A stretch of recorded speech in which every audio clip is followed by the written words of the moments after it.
Tonight's episode is going to be brought to you by the Cedar Rapids Titans. They're a brand new sponsor of Round Guy Radio, and you can catch all their home games on Round Guy Radio starting February 15th. We got Coach Cody Van Fleet, and I want to mention the Packwood Locker, and I want to mention Smithburg Auto and Hinshaw Trailer Sales, some of our other sponsors. But we got a big night. Round Guy Radio is going to be in Holy Trinity for the MEPO Holy Trinity, and that's a great game. But there's a lot of great games tonight. We got Coach Van Fleet to talk about some of the things and kind of a big momentum game or a big record that's on the line. Welcome to the program, Coach.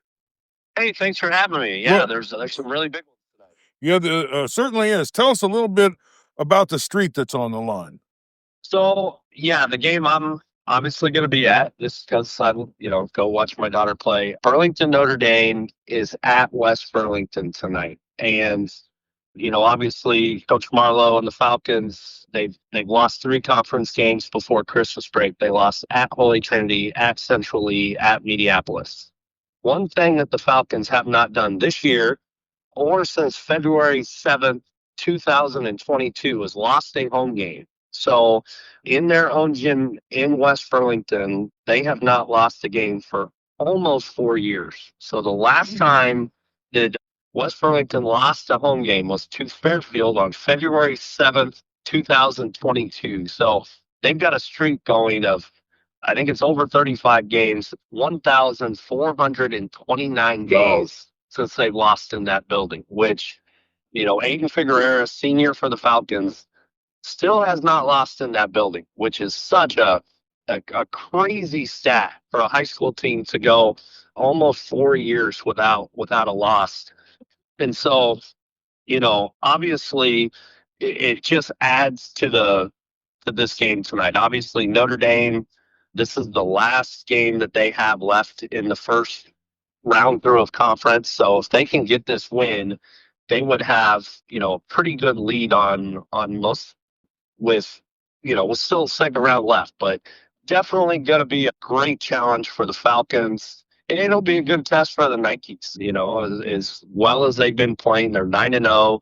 Outside of Central Lee, they really haven't been challenged much yet this year. And so it'll be interesting to see if the speed and the strength of Notre Dame can go up against that winning pedigree of West Burlington. And there's a lot of guys that have waited a couple years to be a part of that game for West Burlington. But there's a lot of guys on that Notre Dame side that have been playing for a couple years now and have suffered some tough losses to West Burlington. Those Notre Dame guys are going to want blood, and it'll be a fun one to watch. Well, and I think Notre Dame's our only team that's undefeated. I think Sigourney has 1 loss. I think Mepo's got a couple losses, but it's pretty rough out there. To win 10 games in a row is like only maybe one team's even had a shot at doing that. How do you keep a streak alive like that? Well, as much as I'd love to say it's coaching or it's plays or a lot of it's luck. I mean, there's some moments over West Burlington's streak, and it goes back 3 coaching staffs. It started with Ryan O'Hearn. His last season, he didn't lose a game home. Obviously, then my 2 years, and now Jonah going into Christmas break. But, just thinking back on shots, Mason Watkins hit a huge shot 3 years ago against Holy Trinity at the end of regulation, where he was literally jumping out of bounds from the corner. That shot, most of the time, does not go in. Huge shot with Aiden Figueroa 2 years ago against Notre Dame at the end of the game to kind of take the lead. Notre Dame had kind of had us on our heels the whole time. So it takes some luck. It definitely takes amazing talent, and great kids and a buy-in. But, a lot of the times, there's just some games where the ball just bounces your way. But to do that for almost 4 years, and I should, obviously I hope the streak can keep going, but obviously this is going to be the toughest test that West Burlington's faced, probably since that streak began. Well, I'm hoping you'll be keeping me up on the scores and whatnot. We'll have that live update. Can you give our listeners kind of a preview of, maybe some of the key players and matchups that's going to be in this game tonight? Yeah, so obviously for Notre Dame, we talked a little bit before we went on the air about Chase Stevens and what he brings. I mean, he's averaging, he's leading them in points, rebounds, assists. He's 27, almost 28 points a game. He's over 10 rebounds a game. He's averaging somewhere around 7 assists. The Western Illinois commit is just, he's a Division 1. He's a 6'5" Division 1 guard with all the tools, and he's starting to shoot the ball better than he has, maybe the first couple weeks. But he's such a great driver, he really doesn't have to utilize that part of his game as much as everything else. But Notre Dame has a phenomenal supporting cast. They are 7, 8 guys deep that Dan Keys has no problem starting if he's got to switch up a lineup. Payne Protzman, great size, great shooter, inside, outside, he can beat you. Eli Olson reminds me a lot of kind of Quincy Collins last year. He's always around the basket. He's always making good plays. Griffin Keys, Dan's son, great shooter from the corners. He's starting to shoot the ball better, starting to get a little more comfortable in rhythm. They just got a lot of great parts. And then they've got a 6-foot freshman in Porter who, I'm telling you, Dave, in 2-3 years, this kid's going to be a star, if not by, the end of the season, if they can make a run to the state tournament. So this kid's got a chance to be special too. And then LJ Harris, another one for Notre Dame, who lost his tooth right before Christmas break, had a really bad fall, had a front tooth come pop out, docs up in Iowa City, got it put back in. So he's going to be good. For West Burlington, obviously Aiden Figure, fourth year guy. He's averaging 17 and 10. Just, he does it all. He can shoot it, he can pass it, he can dribble it. He's their best defender, he's their best rebounder. And then they've got a sophomore in Silas Lotso that is also averaging 17 and 10. So it's rare to have two guys that are averaging 17 points, 10 rebounds on the same team, to just give them a great 1-2 punch. And Silas is just great around the basket. He's got good hands, good footwork. He does a great job. They're led at the point by Cason Brown, who's starting, shoot the ball better. He's a good floor general. He gets them where they need to be. And then they got guys like Prior Bowen, Ari. They've got guys that can shoot the ball out from the perimeter, but they're going to need a total effort tonight. They're going to need to slow Shea Stevens down. Our rule against Shea was if you don't have him picked up by half court, as the football slang goes, he runs downhill. And so he's such a good driver that, we really made it a point of emphasis to try to pick him up quickly in transition and force him to a side and not let him get to the basket, because he is just so hard to guard. But now that he's got his shooting picked up, I mean, he can beat you inside or outside. So, yeah, that'll be a tough one. I like that Silas Lotso. Not only because he's a great basketball player, and I really enjoy watching from it. It also sounds like a name to be on a wanted poster in the 1880s or something like that. We got to get old Silas Lotso.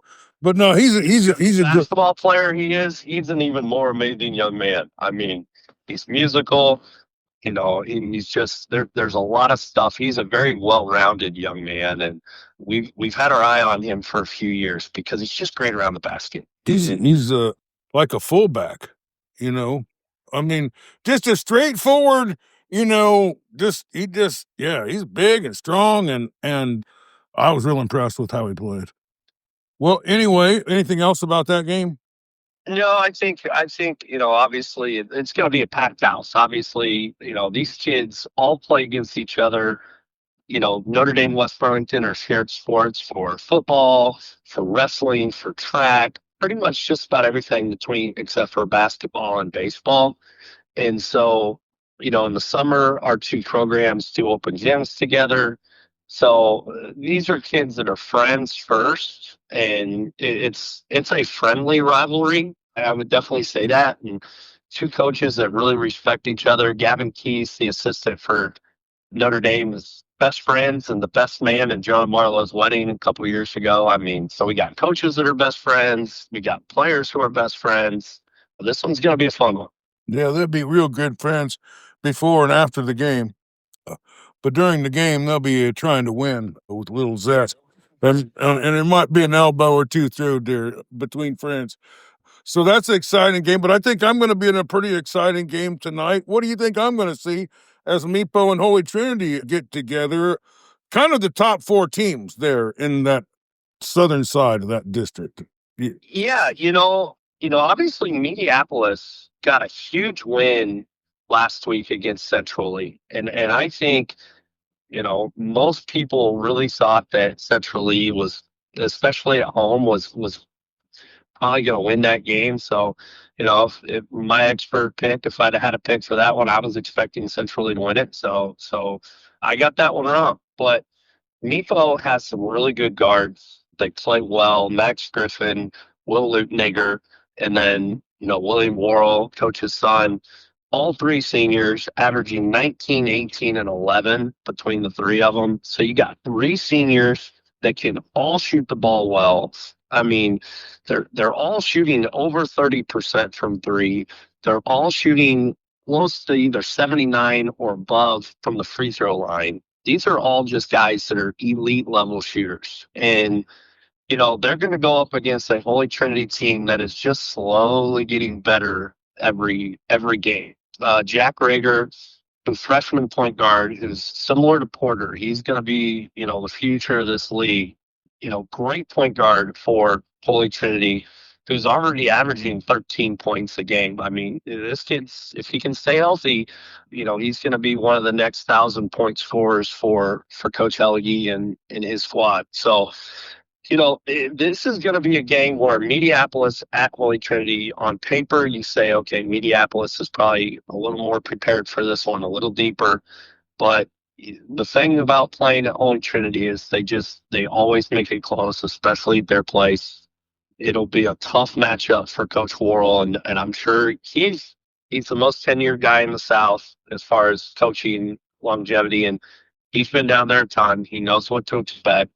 This will be a tough one for them, but it's definitely going to be all about guard play Well, for both sides. I'll tell you, all of those schools down there we're talking about are tough at home. I mean, Minneapolis is a tough place to play at home for certain when they're at home, and as well as Notre Dame, we got a chance to see them at home, and boy, I'll tell you, they look pretty tough there at home themselves. But what about Holy Trinity? Is another really really tough place to play at. They all have everything kind of positioned to make it a tough It's home just a environment. really small gym.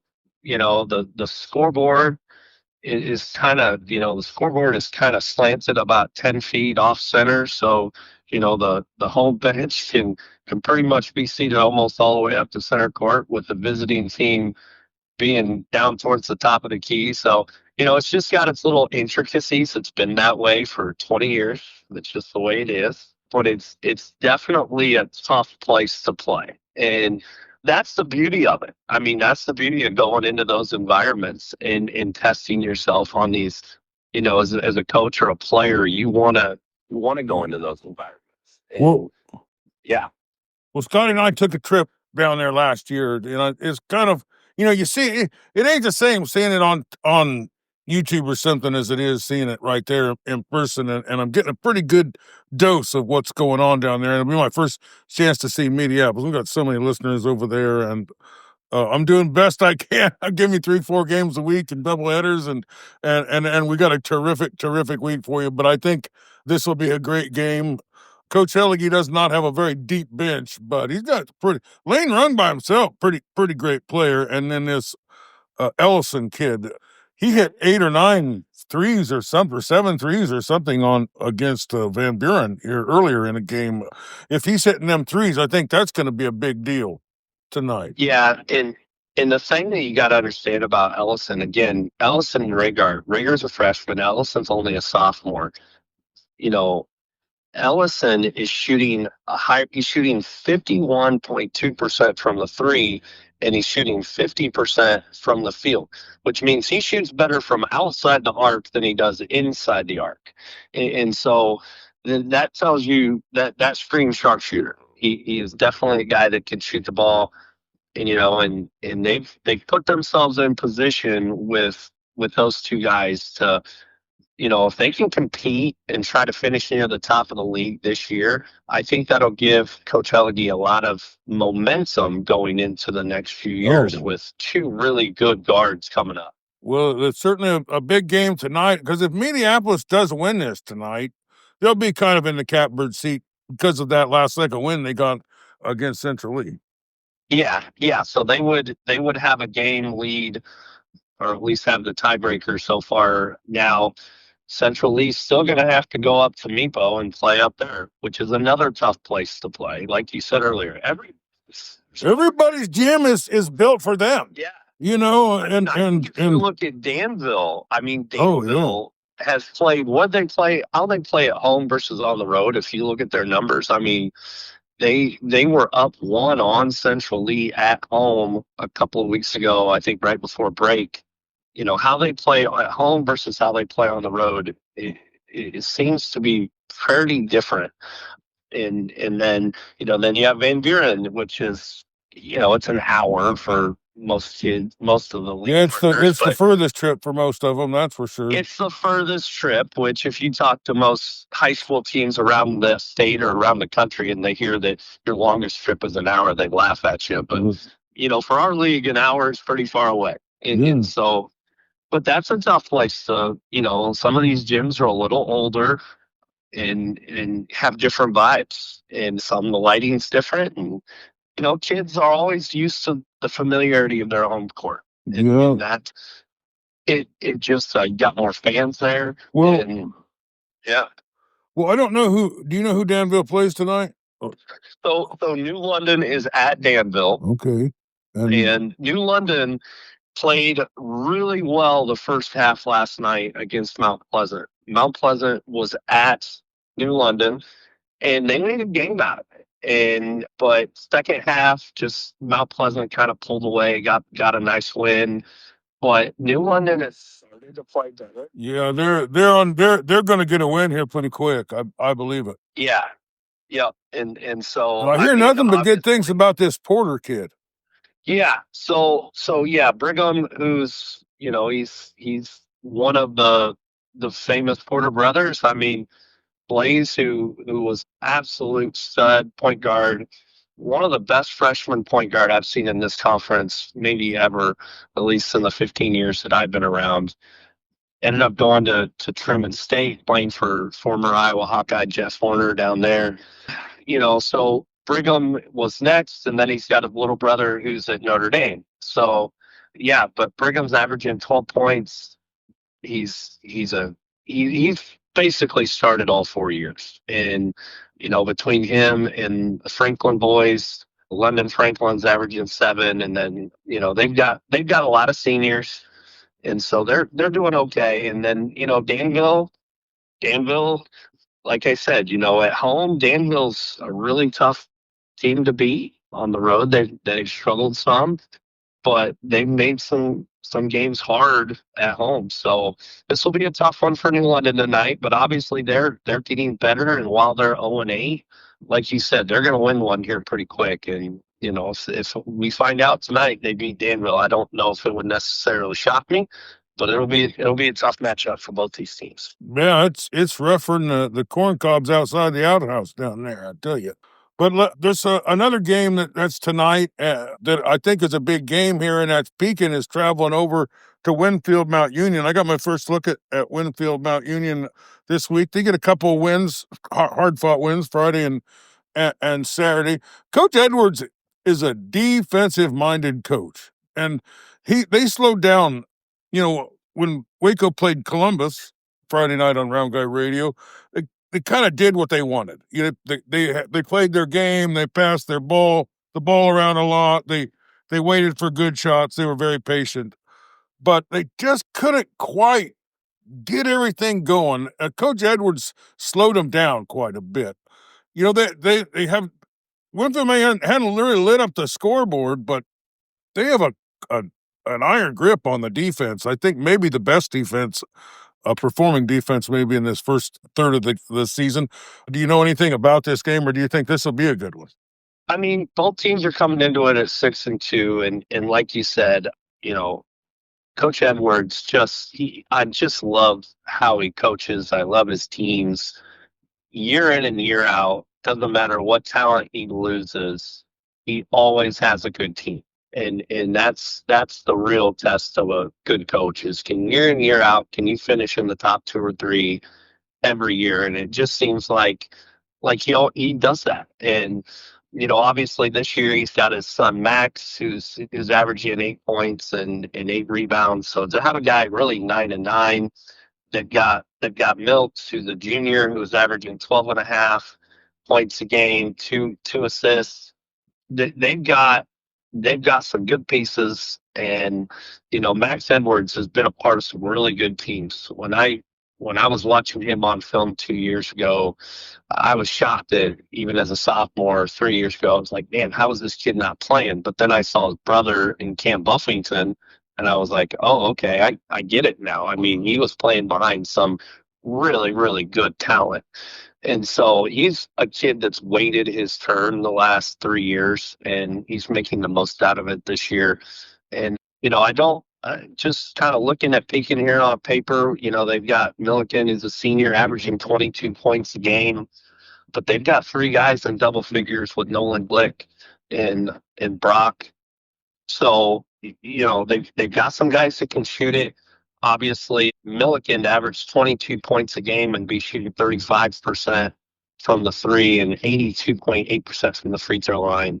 Again, those are the numbers that I look at. If you're shooting over 33% from the three and you're shooting over 80% from the free throw line, you're a good shooter. And so just looking at these numbers on paper, obviously Milliken's a guy for peaking that you're going to have to look at. But Hillcrest Academy is the only undefeated team left in the North. Oh, So everybody else is battling to try to get that second spot and see what they can do. But, obviously Hillcrest is the team that everybody's kind of chasing, similar to Notre Dame down in the South. But there's some really good action there between the rest of those middle of the pack teams in the North. So that'll be a good one tonight. well, are there any other games of note or just games that we can let our listeners know what's going on? Yeah, I mean, Keokuk's got an interesting one. They're playing in a Highland, I think it's the Highland Classic or something tonight. It's a non-conference game against Palmyra, Missouri. And again, Jackson Clark is now averaging 33 points and 16 rebounds, which Leads the either state. one of those stats by themselves is a crazy stat. But you put them together, 33 and 16, he's putting up some historic numbers. So he's on pace to be one of the all-time leading scorers for Keokuk boys basketball, which has had some great players through the last 50, 60 years. So that'll be a big one. Fairfield is at Centerville. BHS is off tonight. They got a really nice win last night. And so I think you had watched that. Yeah, we could talk a little bit about some of them last night games. We might as well just do it here. I did watch the game, and I texted Coach Akey. He's going to be on tomorrow. Talked a little bit about the game, and they looked like a well-oiled machine as far as Burlington did. Fairfield just had a really tough night on scoring, although my man Eli Zillman just gets another ferocious dunk in this game. Man, sometimes I can only get half his dunk in because I can't move the camera as fast as he could go. I just love watching the kid play. It was a tough night for Fairfield, but it just, you know what I mean? You just sometimes a plan comes together and they passed great, they shot great, they seemed to all be playing their roles well. It was a terrific night for the Burlington Greyhounds as far as what I could see. Yeah, and they've got another, we talked about Rager down at HTC. BHS had the sophomore 6-foot guard named Jet Morris, who was Mercury Morris. That's what we call him on Round Guy Radio. He's doing a heck of a job as a sophomore, and if he keeps progressing, he's going to be a great player in that league. And so it's just a sophomore. There's going to be nights where maybe it's not clicking, or maybe the teams do something to cause him some problems. But if he can get hot, he's the guy that can put 20, 30 up right now as a sophomore. So they've got a young team. They've got some guys that definitely they're trying to build around. they've only got 3 seniors on their squad. So yeah, Coach Akey is trying to figure that out. And then yeah, for Fairfield, they're still trying to build it, and yeah, obviously on the road, it's a tough place. Yes. So Long night, long drive, big gym, all of the things. But it wasn't, it just didn't, it's just a tough night. And you'll have those on the road against good teams for sure. But you were watching a game or something. I got a text, I thought from you. Was there something else last night? That was Mount Pleasant and New London. And you already talked a little bit about Mount Pleasant, New London. Yeah, and again, I was really, when I was watching the first half, I was really impressed with New London, kind of staying with them there, but they could not, second half. Again, when you haven't got a lot of wins or any wins, when you're 0-7 and you're playing a 3A school like Mount Pleasant, it's hard to find a way to win. And first half, it was pretty balanced. Mount Pleasant outscored them 18-6 in the first quarter, and then New London came out and outscored them 10 in the second, 24-14. So it was pretty back and forth. And then third quarter, Mount Pleasant came out and outscored them by 13, 23-10, and just kind of took over, and then 20-12 in the fourth. So 75-52 was the final. But when you checked at it at halftime, you were like, 1-point game. You're like, oh shoot, this could be a game. So, but Mount Pleasant again came into that game at 1-6. They needed a win. Yeah, they got right last time. I sent a message out to Coach Rawson. Hopefully, we'll get him on. Sometimes his schedule's a little busy, but he always gets back with me. I'll run down a list of some other games tonight. We don't have to talk too much about them. The Washington Demons are hosting the Jefferson Jayhawks. They play some interesting teams up there at Washington. But here's a game that I think is a good game, and it should have a balance. I know the Highland Huskies have one win, but it's not a conference. Oh yeah, they got a conference. No, yeah, they do. They beat Wapello, so they got one win in the conference. And Lone Tree has 2 wins, but they have one in the conference. I know Lone Tree and these schools are very close to each other, so they got that going. But I know Coach Cheney's working hard, and he'd like the Lone Tree Lions to move up and he's looking for every win he can get. I think there's one he could get here tonight, but I think that's a very good matchup tonight. And we'll have Lone Tree and Columbus on Round Guy Radio Friday night from Lone Tree. The Columbus Wildcats are taking on the Louisa Muscatine. They did lose one. They played really great in the first half against Waco, but they do take a loss against Waco, but they have some wins already. I think they're 4-4. So if they can, yes, yeah, I think they can. If they get this win, and this would be another conference win for them, I think that'll help them kind of, at least be the top of the second tier, which I think clearly they kind of are with what limited we've got here. Let's see what else there is. Okay, here's another one real on that one, Dave. Just you don't see very many games. Columbus at Louisa Muscatine. Columbus with Ellis Hills Carrier, and then L&M with Oscar Klein. Both players averaging over 20. Ellis averaging 21.8, Klein averaging 23.6. Yeah, Klein usually have many games where you got 2 guys averaging over 20. He had the big game, but it seems like he just keeps putting the numbers up. It's pretty consistent. Yeah, that'll be a great game. I really like watching Ellis Hills Carrier. I call him Little Poison. I used to call his brother Big Poison, so he's done graduated, but we still got Little Poison with us. That's going to be a great game. But here's another game that normally would not be a super great, exciting game, but this year I think it might be a more of an exciting game. Is this the Sigourney Savages are taking on English Valley Bears. The English Valley Bears are usually not very good, but they had a pretty good football season, and they seem to be continuing having a pretty good basketball season. Coach Islick is going to be on tomorrow at 12:30. But I think that's a pretty decent matchup, and I'm sure that gym will be full anyway. It always is. Yeah, we English Valley lost by 16 against Danville. So they've played some teams kind of that I've seen. Sigourney and them. That'll be a good one. Well, I think Trinity only has the one loss on the year, and that's to Linville Sully. They got a lot of talent. They got a lot of young players. Their JV team was like West Burlington's JV last year, just really, really lighting it all on fire. So that plan's kind of coming together.